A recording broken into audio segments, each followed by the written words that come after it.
All right, guys, what's going on? Mason Bruner here with REI Sift, and we have another user interview today. We have Steven Chatto. I believe you're out of like New Jersey, I believe, right? Yes, and I live in Lower Bucks, PA, but invest in New Jersey. Yeah. Okay, so you're living in PA and you're investing in New Jersey. We just had another PA guy on, Adam Garner, yesterday actually. So Okay, cool. we got a little bit of a trend going. So Steven has been in the game for a minute. I know he's been with REI Sift for a little while. He's done some of our challenges. He's done deals. He's got his style, and he's recently made some changes in his company, going from more of a residential to more of like a warehouse situation. So we're going to get into all that. But before we get real too far into it, just kind of give me a background of real estate, how it started, kind of where it's gone to, and just how it's molded over the years, please. Cool. Yeah. So to kind of give a quick overview without going too deep down the rabbit hole, actually, I by profession, I'm a pharmacist. So I went to pharmacy school, graduated, and I always knew I wanted to get involved in real estate. I think I got Carlton Sheets course back in the day. So I'm like, oh, no money down. Well, the closest thing back in the day to an FHA loan was 3% down. So got out of college, I was employed as a pharmacist and went out and got an FHA loan on a three family. So that's where the adventure started. And I was renting to college buddies. I was the tenants. It was great. Kind of living for free right out of the gate. So that's where I Nice. started. Bought a couple more properties up in Connecticut and then moved back to Pennsylvania. Management became a little rough at that point, and I sold those properties, and then the market crashed. Luckily, I sold them first. Market crashed within 2008. Working full time as a pharmacist. I kind of want to get back in. Where am I going to invest? Like, and my whole mindset was around cash flow. I didn't have wholesaling even in my mind. Sure. And so I'm working. I'm like, where am I going to invest? I'm like, I hear all these horror stories about Philly and how bad it is to get people out and blah, blah, blah. And finally, I met up with some guys investing in Trenton, in Mercer County, in Trenton, New Jersey. And I'm like, oh, okay. Like I kind of was like, it was right over the bridge from me, but I'm like, I just didn't compute for me. These guys are out there, they're making money, they're buying properties, they're renting them out. I'm like, oh, okay, cool. So in 2010, I bought my first property again, kind of got started. I bought a rental property in Ewing, New Jersey, which is Okay. right on the border there, which I still own to this day. Amen. Really? So I bought that property. I think it was a short sale. We got it actually through an agent. It was a short sale, bought it, fixed it up, and rented it out. And I kind of started buying some properties again, working full time. And I was listening to one of the OGs, Sean Terry. I'm sure Okay. you're Yeah. Yeah. familiar with Sean Terry. Right, so I'm listening. So what happened was I discovered podcasts. I was working actually overnight in the Okay. pharmacy, and I discovered Sean Terry's podcast. So I Okay. start listening to it, and I'm Okay. working, and I'm like, this guy's explaining how to put a contract together. And like, I'm like, I know how to put a contract together. I'm like, what is this? But I was busy doing something else. So I just kept listening, and and it kind of eventually I started, he's got a pretty good way of presenting stuff. Okay. And something clicked with me, and I said, you know what? If I can wholesale these properties, I could be in it full time, buy the ones I want, and make my money, and I don't have to be in pharmacy anymore. Okay. So it was around, I think it was the end of 2012 that I quit pharmacy. I'm just like, yeah, I'm done. I didn't even wholesale a deal yet. I'm just like, I'm done. I think we had a property under contract, and that was it, right? And that one did eventually close, and we didn't Okay. make much money on it, but that's a whole nother story. Can I pop in with a um, question real quick? yeah, So, absolutely. so before we get into the journey of kind of jumping into the wholesaling side of things, you're working full time as a pharmacist. Yes, That's yes. busy. You can't focus on anything else during the day when you're setting up scripts or doing stuff like that. So how did you manage that time, and what skills did you have to acquire, or did you already have them to work a full time as well as start working on the thing you knew you were going to end up doing? Gotcha. So the cool, like, so towards the end, I ended up taking a position overnight. So working Oh, overnights, it's 9 p.m. to 9 a.m., okay. 7 days on, 7 days off. So I'd work 84 hours straight in 1 week, and then I'd be off for a week. So Okay. that helped, right? And I was able to at least learn during the night because there's a good couple hours in the middle of the night, you got nothing to do, Yep. right?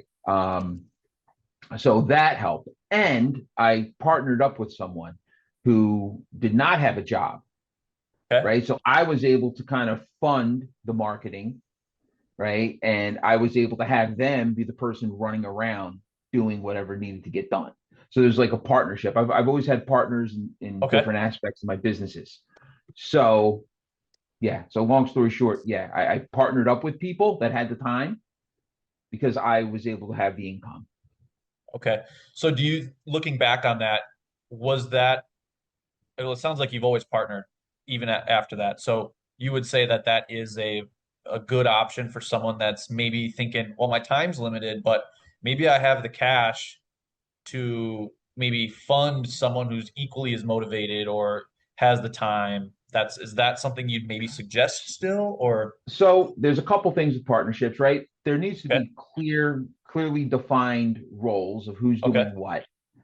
And at the same time, it depends on where I am at the time, right? So I bought a couple properties towards the beginning, but then I quit my job and I'm wholesaling, okay, right? So it got to a point where I needed somebody with money to come in and finance these deals so I could buy some of them, right? So that's when I partnered up with another pharmacist I knew, and he was still working, right? He still you works to this flip-flopped. day, right? Yeah. So now I'm finding the deal, I'm finding the property, I'm managing it, and he's bringing in the money to do the deals, Dang. right? So he doesn't have anything to do with the property. He doesn't manage. He doesn't care what happens.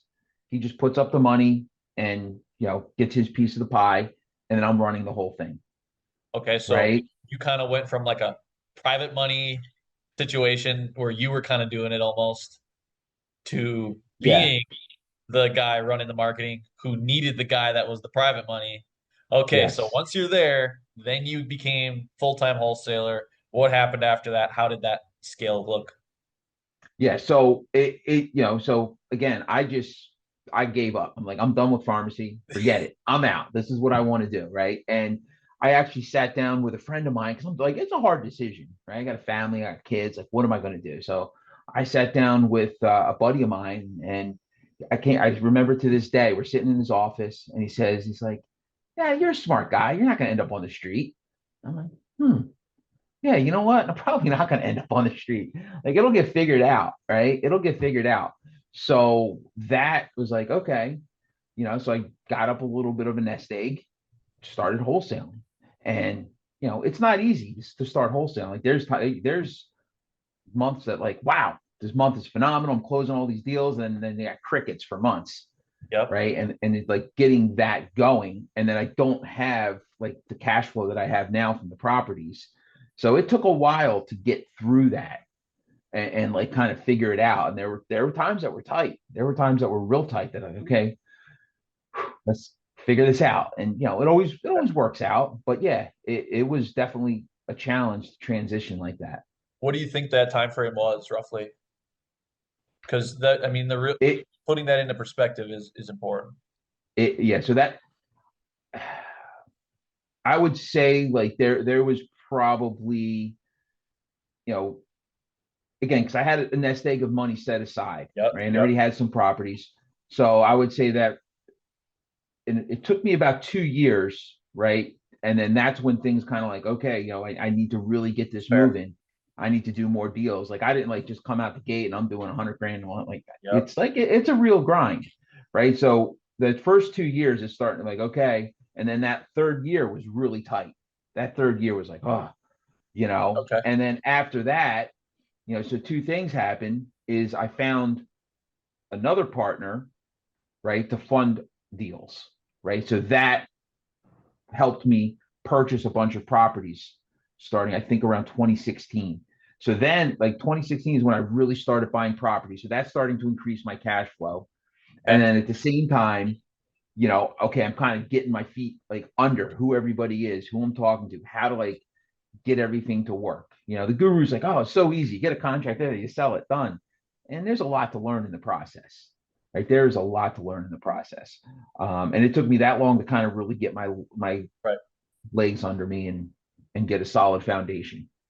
And what you're talking about is really the reason why we do these interviews. I don't want the Ryan Panitas. I don't want those guys. I want people that are just normal family men and women, normal single guys out of college, single ladies out of college that are like, this is where I'm at. This is how I got here. And they're not trying to like fluff it up, like this is an authentic approach to what it took. It sounds Yeah. like, I mean, you had about a 2 year business, kind of like cash flow runway in a way for you to Yeah. try and get it under your feet. And that's, I mean, that's all we talk about in the SIF community and Tyler's like coaching group and stuff is if you're going to run a business, you need a cash flow runway. If you're going to start a business, you definitely need a cash flow runway because Yeah. you need the time. And that's how you leveraged your partnerships in the beginning is people had time, you had money, then you had time, and then you needed the money. And Yep. that is really cool, man. That is more important than And actually planning the deals, it seems like. yeah. And one thing I do want to add, you asked about mindset. One of the things looking back, and I don't know when it switched for me, right? Because obviously, like there's this whole like when you get your first deal and it actually works, and even if you make not even a huge amount of money, like there's something that clicks. So if like in the beginning, like where am I going to get money to buy these deals, right? And then I got some partners, and but they only have so much money, like, and you needed to figure out like wow, I'm really providing a value to people to give them an opportunity to give me money. I buy a property, they get a good return. It's secured by real estate, like, and to realize like I'm actually giving somebody an extremely good place to put their money, better than the bank, where they're making 8, 9, 10%. And like once like I kind of realized that, like, oh wow, I could really buy whatever I want. Like I could buy if the property makes sense, I could buy it. And I could have, if I got that click a couple of years earlier, I probably could have purchased so many more properties Sure. than I did, right? Because then the prices started going up, and now it's like okay, makes it a little more difficult on that end. But yeah, Yeah. Okay. So a little bit of hindsight to how you could have done something you did well just to tick better. That's a good point. yeah. If I would have, there was something holding me back from buying them myself because I didn't know how to get the money from private lenders. Right. Right? That was like this big mystery. And like Sure. now that that's kind of, oh, I'm actually providing them such a value. Like these guys, like you have a Right. place to park your money and it's secure. Like then kind of Right. flipping that switch. Yeah. Okay. Okay. Wow, that's really interesting. Okay, so today, or how about this? When did REI SIF come about? I mean, you started investing in, I think you said 2007, so we're Yes. a tick under 20 years. You got in the first year, you had some success. You took some time away. You came back in 2010, I think you said. So that 2010 to 2000, what? So Where? 2012, 2013, end of 2012 is when I like said, okay, I'm gonna wholesale. Like that's I when mean, that yep, came. And that's when you get a need for CRM and all this other yep. drama. So So then SIFT starts in 2019. So what happened before? What had happened in that window? How did things change? How did it go? as far as CRMs, No, or like however, like what did the business or look like during that time? I mean, you're starting to come into being what would be known as a seasoned investor at that point. I mean, yeah. what was life like? A lot. So back in that day, I don't know if you remember the YouTube hack, right? So if you put a video on YouTube, this is back in the day, this isn't valid anymore. But back in the day, you could literally make a video. Hey, I'm Steve. I buy houses in Trenton, New Jersey, right? So if I put that on YouTube with the heading, sell your house fast, Trenton, New Jersey, that was number one in the search results. Literally 30 seconds later, it was Dang. insane. So I'm like, ooh, interesting. And this is when I was still in pharmacy. I'm like, ooh, that's interesting. So then I got somebody online, Philippines or wherever. And what I figured out, you can't upload the same video twice to YouTube. You got to change it, Sure. right? So it's like, okay. So I made the video, I made an intro, I made an outro, then I made 5 intros and 5 outros, right? So now I got 5 times 5 is 25. right? And then, okay, well, I need a little more than that. And I make 5 variations. And it's not small. Like I move where the logo is. I change the duration from 31 seconds to 30 seconds, small stuff. And I had them splice together all these videos and make hundreds and hundreds of videos. And then I got all the keywords and I put them into a spreadsheet and I kind of put them through a formula to get all the keywords and everything in there with the descriptions. And we just uploaded them like nuts. We just kept uploading them. And we were in the beginning, like we were ranking well. And people would call us and we go to the property like, oh, you're the guy from the video. So that was Damn. cool. So that's how Do- we started. Are they And, still and online? they're online somewhere. Yeah. All right, everybody, go flood that. Let's see if we can get that old school vibe back. Someone That that is was hiring cool. back in the day, I was hiring guys on Fiverr to make videos. Some of them were funny. I should have had them. I could pull them up I'm gonna somewhere, but they're probably, if funny. it's okay, I'm probably gonna try and insert a clip like right here. We buy houses. Where do we buy houses? In Trenton, New Jersey. My name is Steve. And I'm Jason, and we buy houses in your area. Let us help you. Let us help you. Any condition, any situation, we can help. And we can close whenever you're ready. We can close quickly and on your timeline. It doesn't matter what you owe. We take your property in as-is condition, no fix-ups needed. No fix-ups? No fix-ups at all. Bam! Look. That was funny. That was way back when. And we were That is up, awesome. doing the videos. Like that was where it started, right? Because back you weren't doing text messages back then. You were doing mailers, right? So that was a piece of it was mailers. Trying to think back in the day, I think and bandit signs, that was the other big one. Sure, yeah. Was the bandit signs, was running around. I remember running around in the middle of the night, putting them out, running around my partner, pull over, trying to Yeah. get them up high. And yeah, that was the What's other big interesting one. about that time period for you is, with YouTube and bandit signs, I mean, it's really mostly just a time cost. Yeah, And that was pretty cool. So your margins had to have been pretty decent for the most part, unless you were dumping out on mailers, who knows? But yeah. But at the same time, the price points were a lot lower. sure, okay, fair. Yeah, like so my first deal that I got under contract was I'm thinking I remember it got squeezed. I think it was a $10,000 purchase price, $15,000 sale price. So I was going to make 5 grand on it, and then there were a bunch of liens and all this other drama. I ended up making $1,000 on it, but like a lot of those deals were really smaller numbers, right? Yeah, And as I ventured out into the suburbs, like I was getting bigger deals, but the mailers got much more expensive because there's less motivation. Whereas in the city, so I actually kind of niched into doing rental properties, okay. right? So I'm dealing with either distressed landlords or it was like it's kind of like a whole different ecosystem of pricing.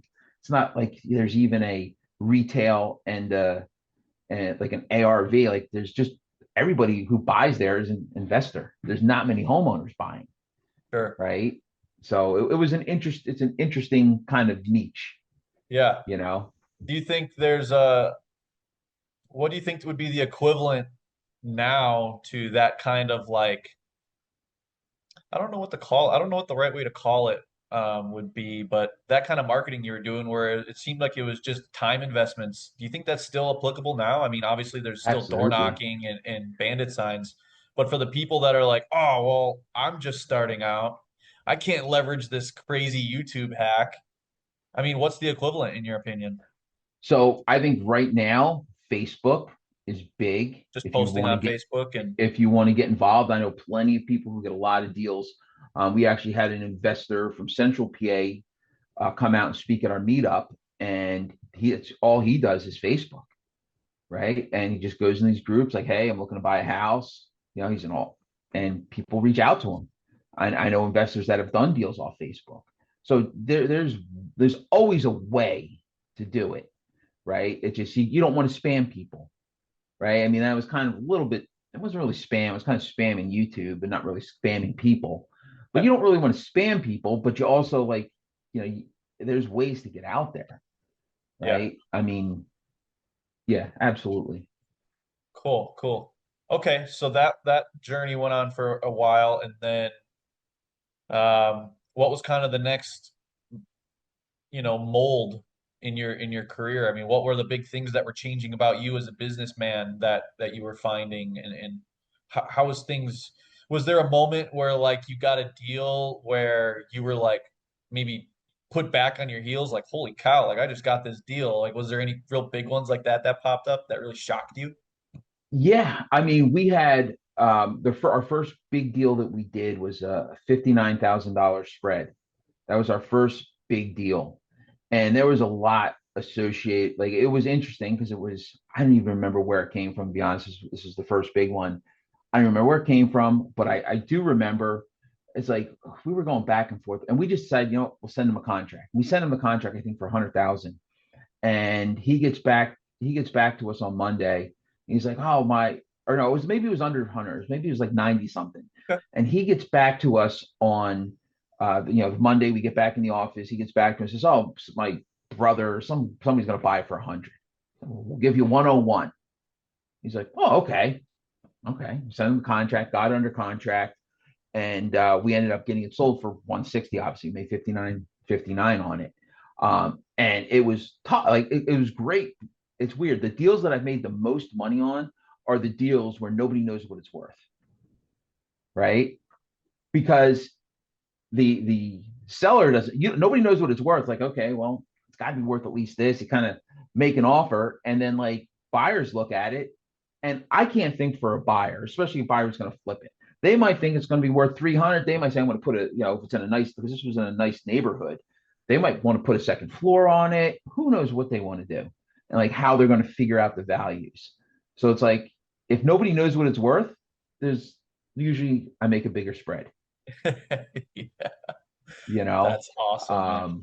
You Another ran big home deal. that day and got a Yeah. bottle of wine. Yeah, that was a good month. And another big deal we did was like some random house with like horses on it, like this random horse farm in like a regular cookie cutter neighborhood where this one didn't fit in any way. And it's like, okay, the buyer thought it was worth a good bit when it was rehabbing. Okay, go for it, because it had like stuff that no other house had. It was on the river. None of the other houses on the river had 5 acres. Nothing else had 5 acres. Had a horse farm. It's just like this crazy deal. It's like, okay. Anyway, but mostly, I got involved in the niche of dealing with properties with tenants, which Okay. I still deal with to this day. Which led you kind of into what we were talking before the calls. You got into this evictions kind of niche, it seems like, right? That's what you were saying? Yeah, so it actually started because I had to go to eviction court, right? Okay. Yep. And then back in the day, you physically went there before the Zoom and everything. So you go to an eviction court, and I'm looking there, I'm sitting there, and everybody's waiting outside to get into the courtroom, and they have on the wall the docket's posted. Yeah, it's got a list of everybody who's going through an eviction. I'm like, oh, okay. Now take a picture of it, send it to the VA, and let them look up who the owners are, who the properties are, and figure it out and market to them. That was way back when. And like, okay, cool. But I didn't want to go down there every Friday. Like, cause I tried to, like, will you give me this list? Like, no. Okay. How do I get this list? So I ended up actually hiring a dude. I was paying him like $20 a week. And he would just go down there, take a picture of the docket and send it to me. And then we would do it that way. Right. Cause I didn't want to go down there every week. Yeah. There's no parking or anything. So anyway, so that's kind of like, okay, cool. That's how I started in the eviction niche. Right. And it's good because I'm not only meeting sellers, I'm meeting my buyers too. Yeah. Right. Because some of them, it's just a course of doing business. Sure. So that's the other cool piece of it. Yeah, that Yeah. was just another evolution of your kind of like craftiness in Yeah. marketing in a way. You're crafty. That's a good way of describing it. That's really neat, man. That people Yeah. see that people could probably still do today. I don't know that for Yes. sure. I might be just making that up, but Uh, it'd be the, worth the, looking at. yeah. The harder the list is, the better the list is. Right. Yeah, The right. harder the list is to get. So now, when we get it actually, the manpower now to get it is about 40 to 50 hours a week Oh, to get really? the evictions in the entire state of New Jersey. And that's Okay. online because it's online, but like there's no easy way to get it. Right. It's a lot of manual process. I don't even know how to do it. I figured it out, gave it to them. I don't remember how to do it. Right. Yeah. But they were able, so we were getting every single eviction that got filed in the state of New Jersey, and then we Okay. were marketing to them. right? Okay. And that's, it's a great source. You get some interesting leads, but it's a great source. And at the same time, like I had to train them, like, hey, take a look. Is an apartment building? No, they're not a lead. They're not somebody. They're not a prospect. That's Sure. just course of doing business, Yep. and that kind of thing. And they always had to check, like, because a lot of times it was the attorney's information. Well, you don't need to call the attorney, right? Because they filed with an attorney as opposed to by themselves and that kind of Okay. thing. What does a But call yeah, with an eviction sound like? um, really, when we call evictions, we're kind of like we want to let them know, like, hey, it's all in public record that you filed an eviction against your tenant. Wanted to see how it's going, and that kind of throws them, right? Because it's not like a normal, like, hey, do you want to sell your house, Yeah. right? It's like, huh, interesting, like that, like they get that, and they're like, they want to kind of, how do you know about my tenant? How do you? Because you have the tenant's name, you have a lot of information from the filing. So you call them up and then you kind of, oh, okay, cool. Well, the reason I was asking, right, is we actually buy properties with tenants that are no good. So if it's an issue for you, you want to sell and you don't want to deal with this, we can help you. Right. And Okay. sometimes it's just a matter of giving them advice because we've been through the process. Right. Hey, this is what's going to happen next. This is what, blah, blah, blah. Sometimes we just help them and we don't buy their property, but sometimes they don't want to deal with it. And sometimes there's some interesting ones because people file evictions for interesting reasons. But yeah, And that is a weekly thing, really, typically. they get. How often do you get the leads? Yeah, that list is a weekly thing. It's daily. I mean, evictions get filed I every day, suppose, yeah, right? Yeah, daily. right? So they kind of got to circle through the counties. Like they go to Sure. Mercer County, and like because they're all the. I mean, if you guys figure it out, great. I'm not worried about it. It's like the dockets are in number order. Like the first Yeah. docket of the year is 2025 Okay. 00001. Next Okay. one is 0002. So you just got to keep manually entering it until there's no more. And if you left off at 236, when you come back to Mercer County, you start with 237, 238, and you just manually go in and type in Got you. the docket numbers, gives you the info. Got you. Okay. Okay, so the evictions list, you did that for a while. Basically, you were doing it first to market. You were getting the list as soon as Yes. you could. You're getting right on them, calling, texting, voicemail, all that, sending mail. So Um, yeah, so and I'll let you know a little error that I made okay, in yeah, let's that, hear it. right? Because I was figuring it out and I didn't realize. So I had it set up, like I figured like you want to call them first. So I had it set up that the mailer didn't go out initially. I'm like, well, if we're calling them, I don't need to mail them if they pick up, right? So let's Okay. call everybody, and then once we call everybody, then we'll mail them. Like, I'm thinking I'm going to save money or whatever. Like that was my initial thought, and then I realized after a little while that um, when the girls got behind, right, it didn't necessarily make it to the right queue to get mailed. So it's kind of like a technical issue. And what was happening was these people never got contacted because we didn't have the right information, right? And they never got mailed.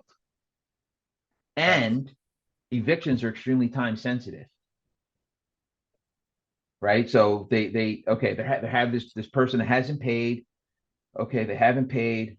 I don't want to invite. I don't want to evict them. I don't want to be this mean person. They're going through all this drama in their head, and they finally file for eviction, right? So they file for eviction. Now they get a court date that's depending on the county, 4 to 8 weeks, sometimes longer, depending Four on to 8 weeks. COVID and blah blah blah. But Okay. they now have a court date. So now it's like, okay, that's when we're kind of starting to reach out to them. So if this is sitting and I don't mail them and I don't get in contact with them, once they get to the court date, the tenant may have caught up.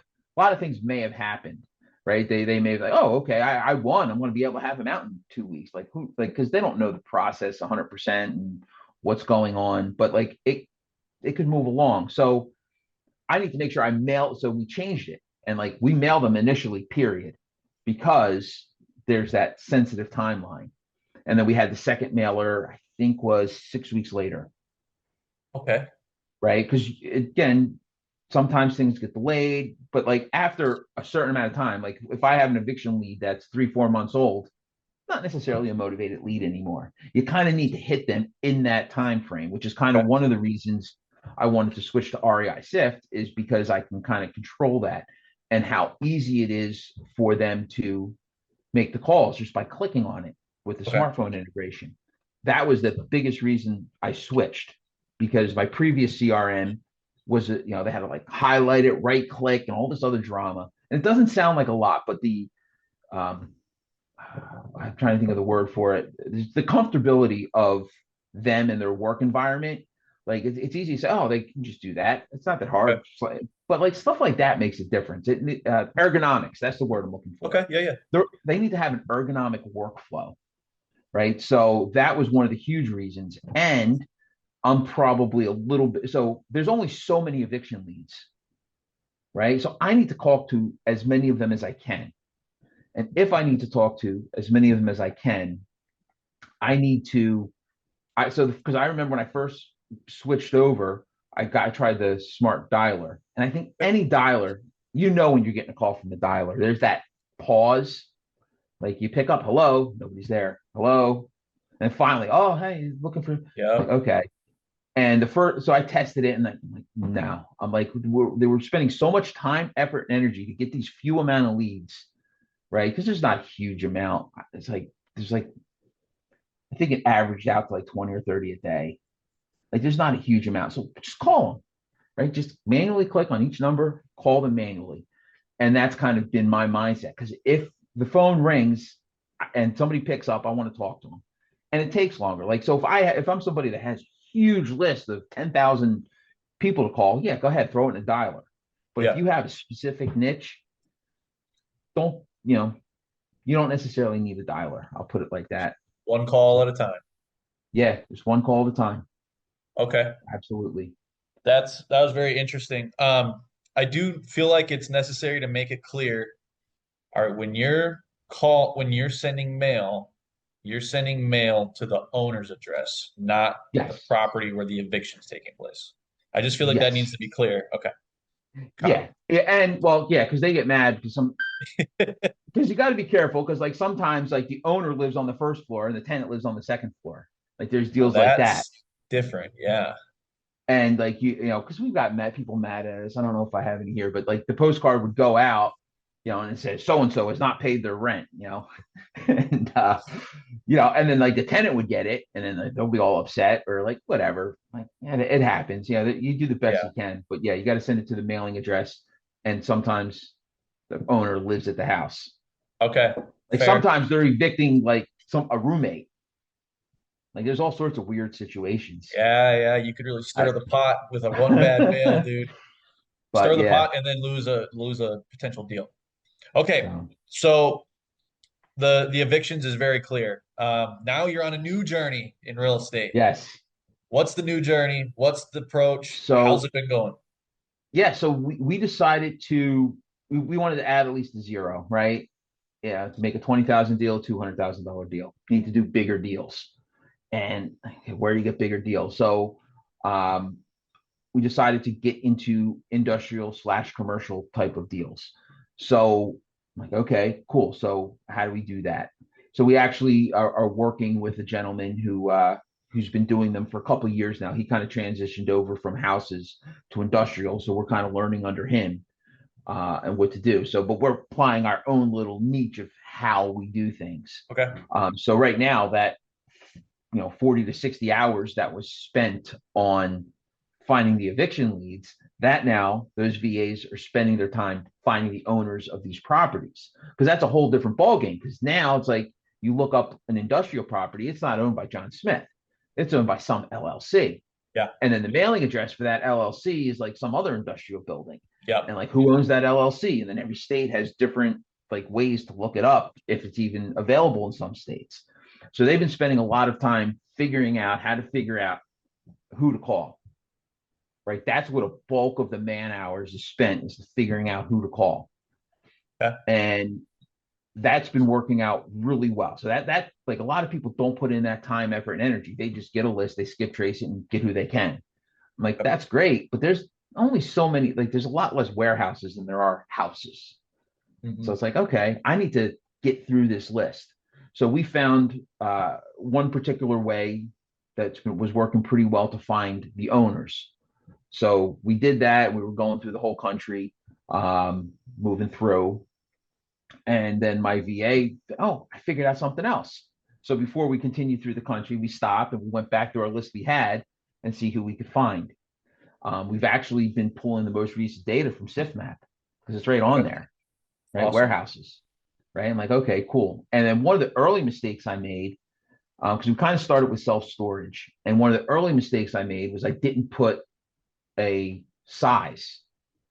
So like we're getting these people that want to sell. Oh, we got a new self-storage lead. I'm all excited. And I look, this is like a 20 unit self-storage it's like, this is like, nobody wants this. It's like $100,000 property. It's not worth, I'm like, that's not going to add a zero.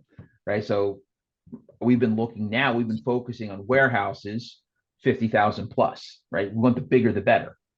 Because if we get a deal, we want to get as much as we can. So right now we're actually in negotiation on a property that is, I think, 28,000, right? Because first we did 10,000 to 50,000.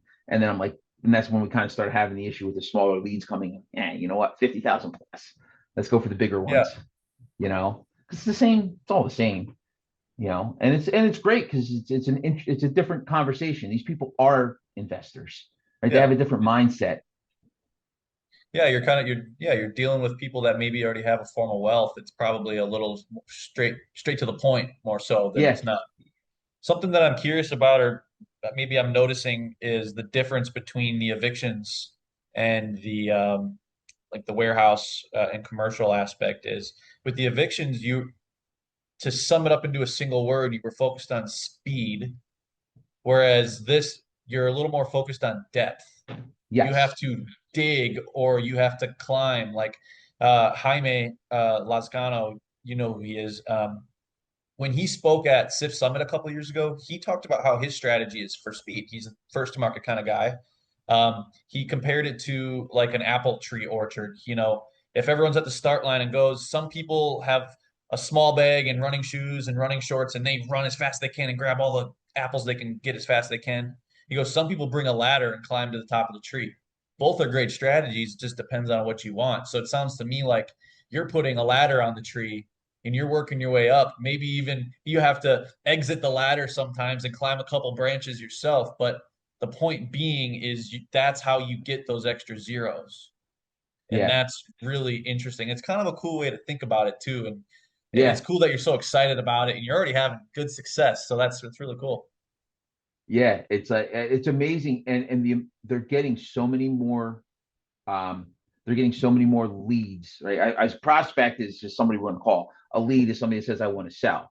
And we're getting so many more leads now than we were in the residential, because they're getting bombarded now with text and with calls. These other guys aren't getting as many calls, right? I know I have a lot of rental properties. My phone is constantly, hey, you want to sell your house? Do you want to sell your house? They want to sell your house.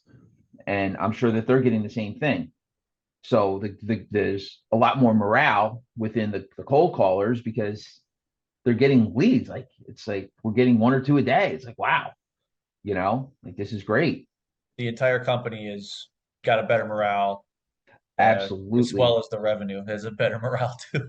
Yeah. Um, do you think this do you think this is something that someone could start as, or do you need to walk a similar journey that you did?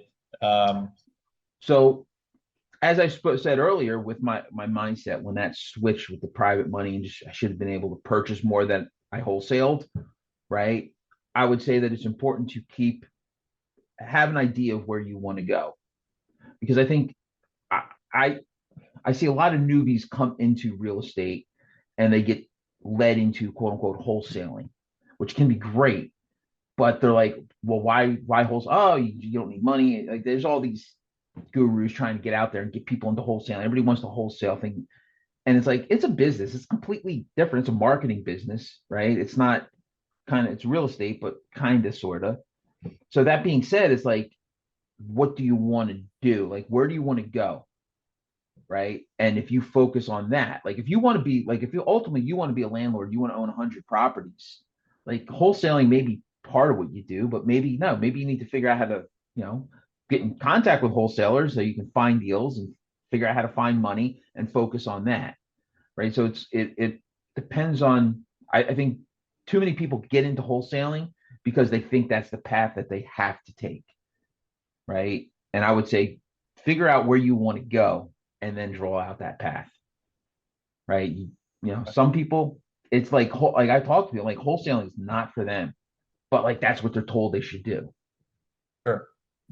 Yeah. I think that's some good words of encouragement there. I guess before we close out, what would you say to, we kind of already touched on it, but what would you say to the people out there right now that maybe are watching this video while they're at their 9 to 5 thinking, man, I got to get my ass doing some of this real estate stuff.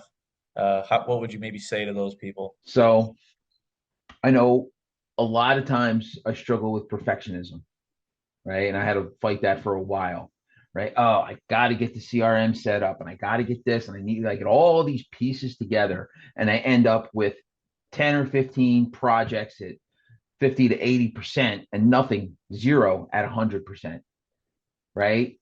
So it's important that you have consistency, right? There needs to be something. So if you want to get whatever, like if you want to get involved in wholesaling, you need to do some sort of marketing, right? It could be as easy as, you know what? Every weekend, I'm going to spend an hour and a half, 2 hours driving for dollars, and that's it. And then you send them a message and skip trace them or whatever you do. Like just boom, you have a little process, 2 hours a week. That's what you do. Eventually, you'll get a deal, right? You just need to do something that's going to get you in touch with the sellers, right? So whatever aspect of real estate you want to do is like figure out what that one thing is, and that's what you focus on, right? You can't focus on, oh, I want to have this whole big thing and have the email set up and I got to have this autoresponder set up. You can just get a Google Voice on your phone and start. Like that's it. You got to start. There's perfection just kills things, right? And I know I constantly need to remind myself of that because I want to just like be so like, this and then this will happen. No, relax. Like, what's the most important thing? Go for it. Beautiful. So consistency. Awesome, man.